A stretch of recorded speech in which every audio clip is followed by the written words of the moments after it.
कुठे दूर तारा, कुठे हा किनारा, सारेच भासे नव्या सारखे. जिथे रात राणी आता दरवळेल, नवा डाव दोघे मांडू तिथे. तुझा हात हाती असो जन्म साथी, नकोया सुखाला तारसे. तुझी साथ असता माझ्या आकाशी, कशी चांदण्याची आरास आहे. अजूनही वाटते मला की, अजूनही चांदण्यात आहे, अजूनही चांदण्यात आहे. आजी, थोडं पाणी पिऊन घे.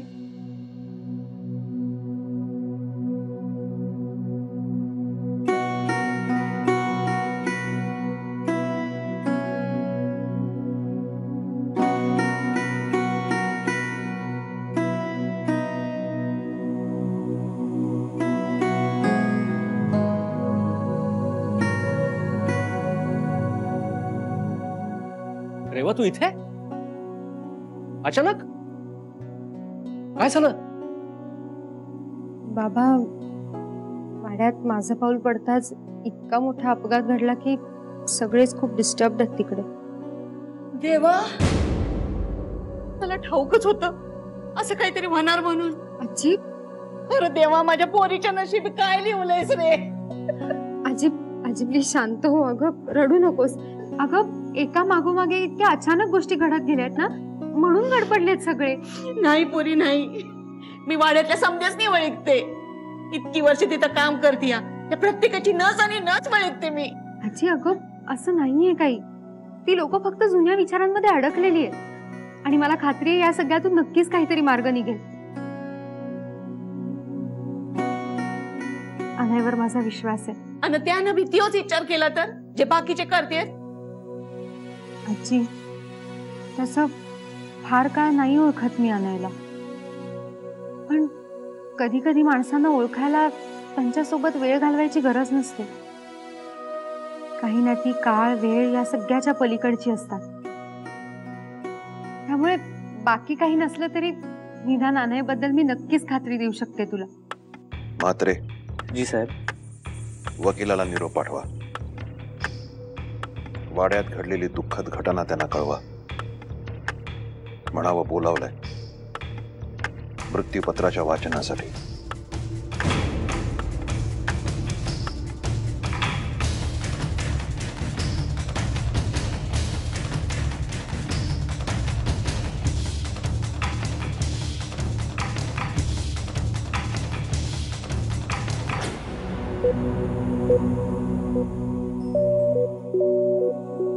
सूर्यकांत.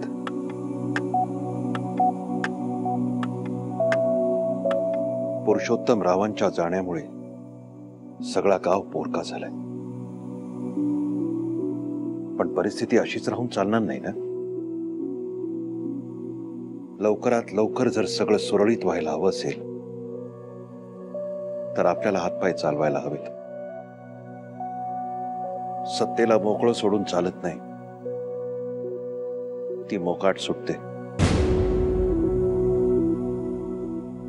आणि तसंही म्हटलंच आहे, मरे एक त्याचा तुझा शोक वाहे. अकस्मात तोही पुढे जात आहे.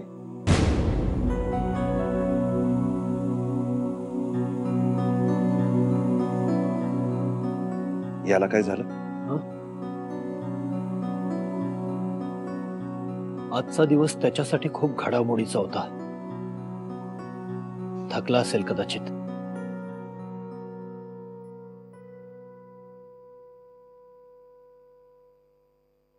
भागाताई, मी निघालो. रेवा, परशुदा, रेवा कुठे आहे?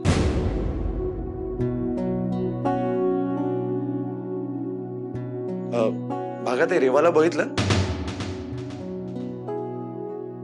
रेवा कुठे आहे?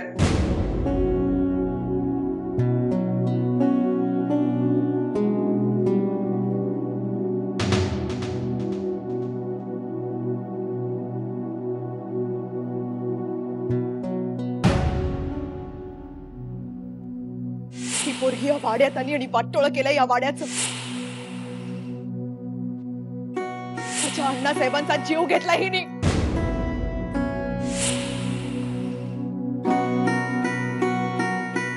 तुलाच कोणी नाही वाचवू शकत.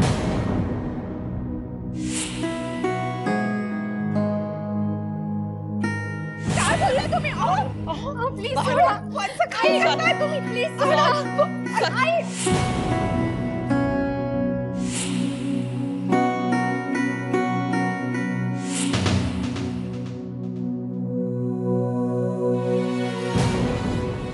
आई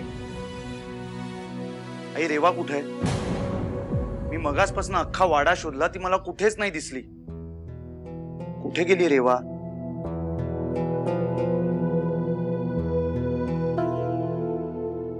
आई नक्की काय झालंय? तुम्ही गेलात त्याच्यानंतर खूप मोठं वादळ आलं होतं वाड्यात.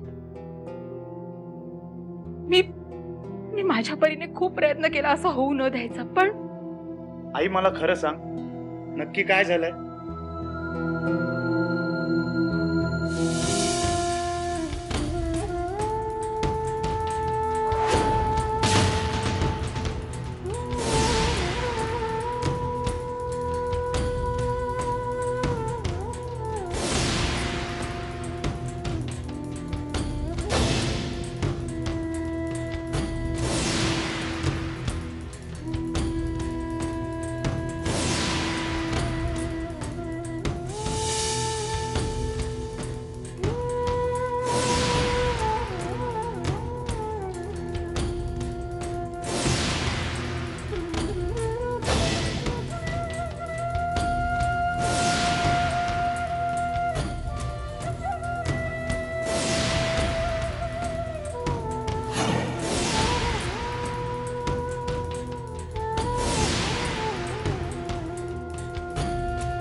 काकासाहेब, हे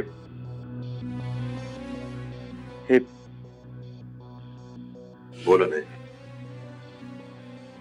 काय नाही, मी रेवाला आणायला चाललोय, तेवढंच सांगायला आलो होतो.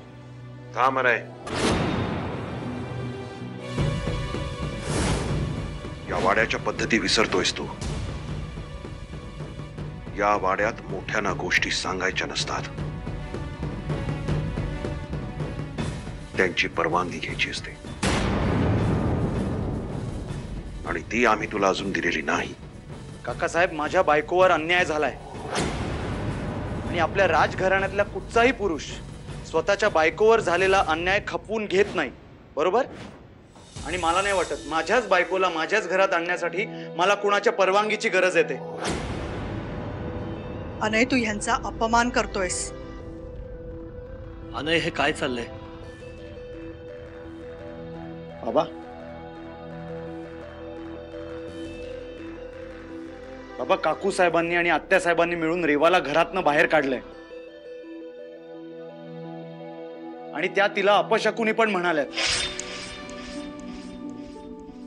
तिला फक्त परत आणायला चाललोय. बाबा, यात कुणाचा काय अपमान झाला सांगा ना. आणि जर अपमान झालाच असेल ना काकासाहेब, तर तो माझ्या बायकोचा झालाय.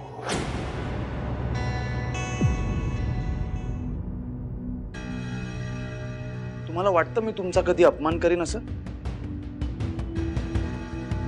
काकासाहेब, माझं म्हणणं फक्त इतकंच आहे की आऊसाहेबांनी रेवाला या घरात स्वीकारलंय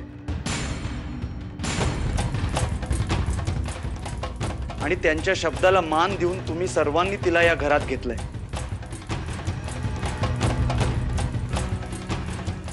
तर आता ती या वाड्याचा एक भाग होत नाही का? तुझ्या मुलाला ह्या वाड्यातल्या गोष्टी आता पूर्वीसारख्या राहिल्या नाहीत हे समजावून सांग त्याला. आज अण्णासाहेब आपल्यातून गेलेत, आऊसाहेब तिकडे दुःखात आहेत.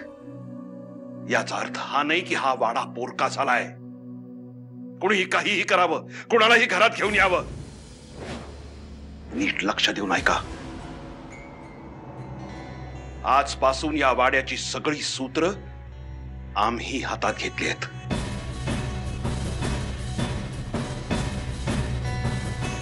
आणि आमचा तुला आदेश आहे नाही, ती मुलगी या वाड्यात पाऊल टाकणार नाही.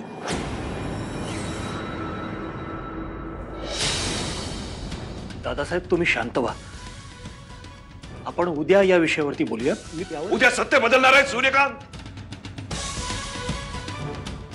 सत्य हेच आहे की ती मुलगी या वाड्याला योग्य नाही. ती आल्यावर अण्णासाहेब गेलेत. तिची पांढरी पावलं या वाड्याला लागणार नाहीत. जर असं असेल तर मला आत्ताच्या आत्ता आऊसाहेबांना जाऊन भेटावं लागेल. चला बाबा. आणि मी तेच सांगायला आलोय. आऊसाहेब खूपच अपसेट आहेत. त्यांनी स्वतःला खोलीमध्ये कोंडून घेतलंय. त्या कुणालाही भेटायला तयार नाही आहेत. ऐकलंस? आऊसाहेबांना कोणीही डिस्टर्ब करणार नाही. त्यांना जर एकांत हवा असेल तर तो मिळू द्या. जोपर्यंत त्या स्वतःहून खोली बाहेर येत नाहीत त्यांना कोणीही भेटणार नाही.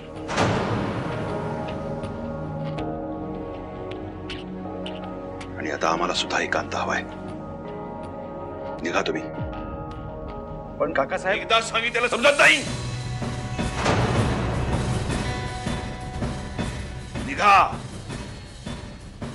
अनय, आता चल आपण उद्या बोलूया. जर असाच एकतर्फी निर्णय लागणार असेल ना तर काकासाहेब माझा पण हक्क आहे या वाड्यावर. आणि मी माझ्या बायकोला परत घेऊन येणारच. रेवा इथे परत येईल.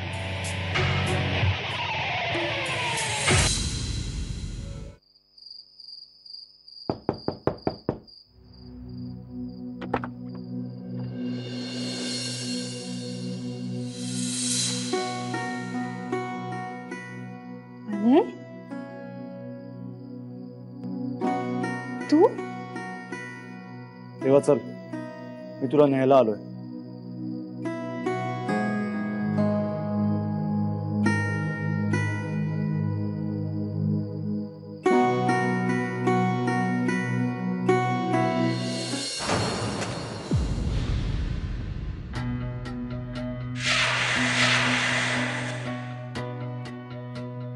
सत्तेचा पहिला नियम बंड तिथल्या तिथेच मोडून काढायचं. आणि सत्तेच्या सुरुवातीच्या काळातच ते करणं फार महत्वाचं असतं. त्या अनैनी त्या नोकराणीच्या नातीसाठी आमच्याशी जो बंड पुकारलाय त्याला ठेचायलाच हवं. त्या ठेंगीला हवा घालून चालणार नाही. वेळेतच तिच्यावर माती टाकायला हवी.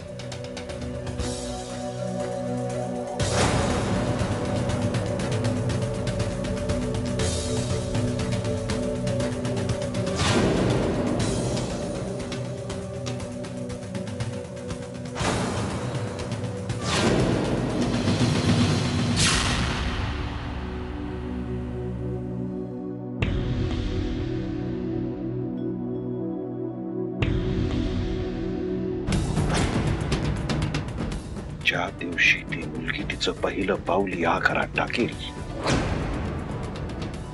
तोच तिचा शेवटचा दिवस.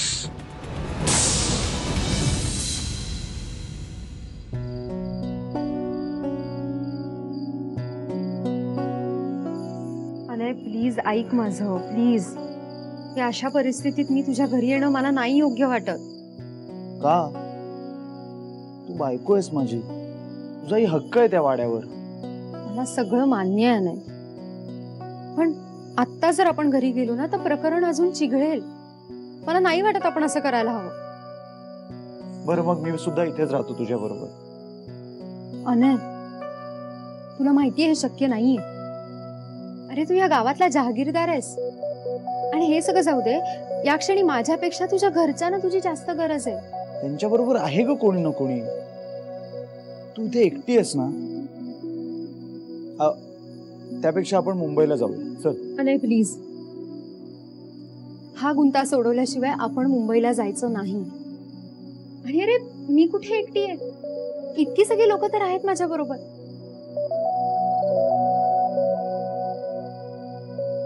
अनय, लहानपणापासून मी खूप छोट्या कुटुंबात वाढली. म्हणजे वरदा, बाबा आणि मी. त्यामुळे इतका भरलेला परिवार बघायची सवयच नाहीये मला. कदाचित असं म्हण की अशा परिवाराचा अप्रूप आहे मला. आयुष्यभर अशा भरलेल्या परिवाराची स्वप्न बघितली. आणि आता जर असा परिवार मला मिळत असेल ना, तो मी सहजासहजी हातनं नाही जाऊ देणार. किती विचित्र आहेस ना तू. कदाचित म्हणूनच मला इतकी आवडतेस. ठीक आहे, तर तुम्हीच सांगा मिसेस अनय सरनोबत, मी काय करायला पाहिजे तुम्हाला? आता तरी घरी जा आणि डोंट वरी, सगळं व्यवस्थित होईल.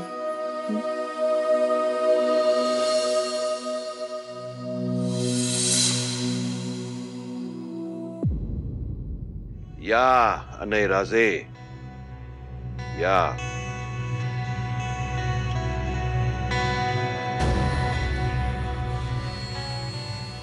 काय झालं? एकटेच आलात तुम्ही? तुमची बायको नाही आली तुमच्या बरोबर? मोठ्या तोंडाने सांगितलं होतं तुमचाही हक्क आहे या वाड्यावर. तुम्हाला हवं तेव्हा तुमच्या बायकोला इकडे घेऊन येऊ शकता. मग काय झालं? नाही आली ती? आली नाही ना ती? आणि नाही आली तेच बरं आहे. कारण आज जर ती इथे आली असती तर ही रात्र तिच्या आयुष्यातली शेवटची रात्र ठरली असती.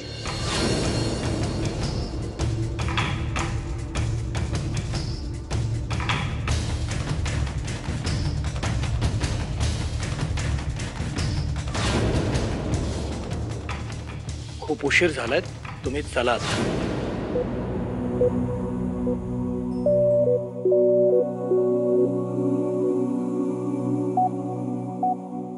अनय, चला.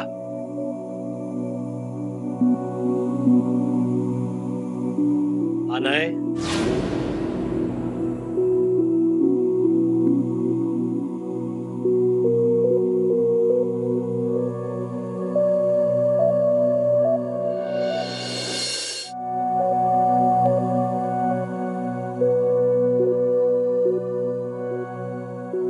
इतके दिवस आपण ज्या गोष्टीची वाट पाहत होतो ती गोष्ट आज घडली. अण्णासाहेब गेले.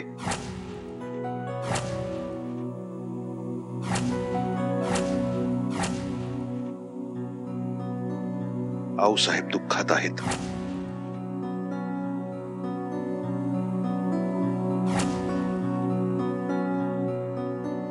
आता या वाड्यावर आमचं राज्य चालणार.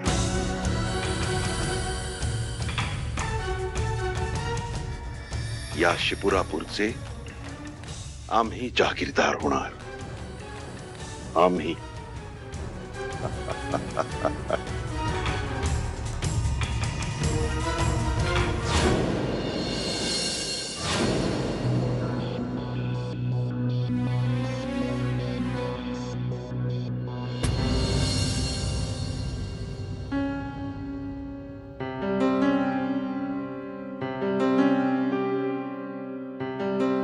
आमच्या नशिबातले सारे रंग जाऊन आता हा पांढरा कोरा रंग उरलाय.